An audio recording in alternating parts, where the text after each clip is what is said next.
Purtroppo quest'anno è veramente un disastro, mai visto il fiume Vandura, che è un'arteria importante questa per la zona, perché poi dà acqua anche al fiume Grebo e più giù a Torre di Burri va a confluire nel Tergola, quindi alimenta anche questi due fiumi.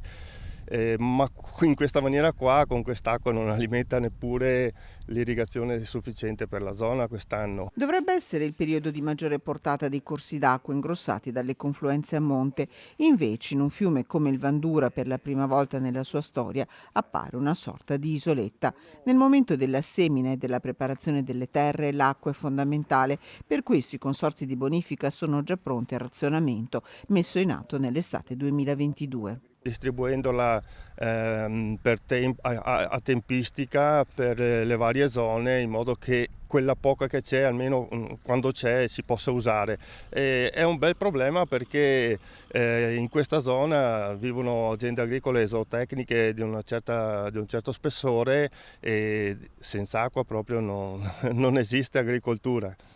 Quindi siamo fortemente preoccupati. L'anno scorso avevamo almeno il sostegno delle falde, che erano piuttosto consistenti nella media, diciamo. Quest'anno siamo veramente ai minimi storici, anzi sotto i minimi storici, perché pensi che il livello della falda, che attualmente dovrebbe essere al massimo, è sotto al minimo degli ultimi 20 anni. L'acqua non c'è, insomma, e per questo si deve agire senza perdere ulteriore tempo, realizzando delle banche dell'acqua e degli invasi che potrebbero risolvere la situazione.